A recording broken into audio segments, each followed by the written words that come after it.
ಮುಖಂಡರುಗಳ ಒಂದು ವಿಶೇಷ ಸಭೆಯನ್ನು ಇವತ್ತು ನಾವು ಕರೆದಿದ್ದೀವಿ.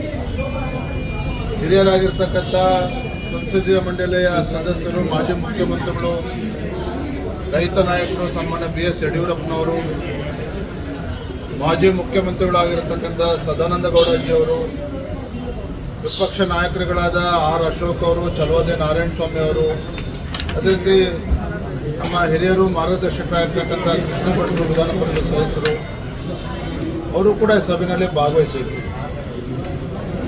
ಈ ಸಭೆಯ ವಿಶೇಷತೆ ಏನಪ್ಪ ಅಂತ ಹೇಳಿದ್ರೆ,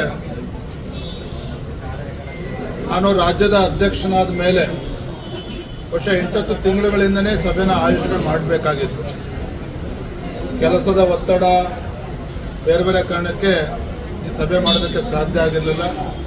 ಆದರೆ ಇಂದಿನ ಸಭೆಯಲ್ಲಿ ಪಕ್ಷವನ್ನು ಹೇಗೆ ಇನ್ನೂ ಬಲಪಡಿಸಬೇಕು, ಮುಂದಿನ ದಿನಗಳಲ್ಲಿ ಎಲ್ಲ ಸಮಾಜ, ಎಲ್ಲ ವರ್ಗದ ಜನರನ್ನು ವಿಶ್ವಾಸಕ್ಕೆ ತೆಗೆದುಕೊಂಡು ಜಿಲ್ಲಾ ಪಂಚಾಯಿತಿ, ತಾಲೂಕು ಪಂಚಾಯಿತಿ ಚುನಾವಣೆಗಳು, ನಮ್ಮ ಕಾರ್ಯಕರ್ತರ ಚುನಾವಣೆ ಹೇಗೆ ನಾವು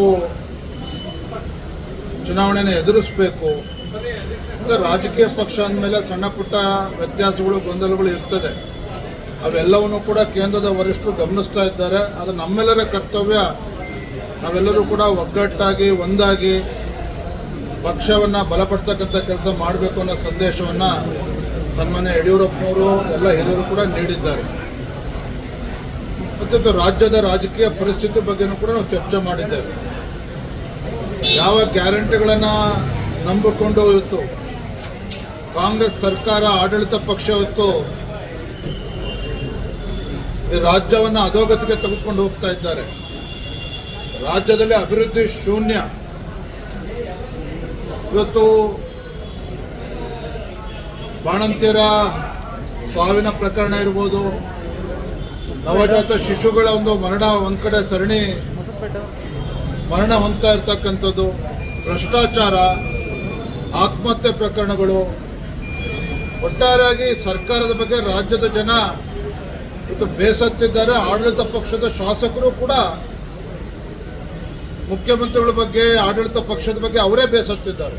ಹಾಗೆ ಎಲ್ಲವನ್ನೂ ಕೂಡ ಅರ್ಥ ಮಾಡ್ಕೊಂಡು ಎಲ್ಲ ಹಿರಿಯರು ಕೂಡ ನೀಡಿದ್ದಾರೆ. ಎಲ್ಲ ಒಂದು ಕಡೆ ಬಲ ಪ್ರದರ್ಶನ ಮಾಡ್ತಾ ಇದ್ದಾರೆ. ಪ್ರಶ್ನೆ ಇನ್ನೂ ಬಂದಿಲ್ಲ ಅಂತ ನಾನು ಕಾಯ್ತಾ ಇದ್ದೆ.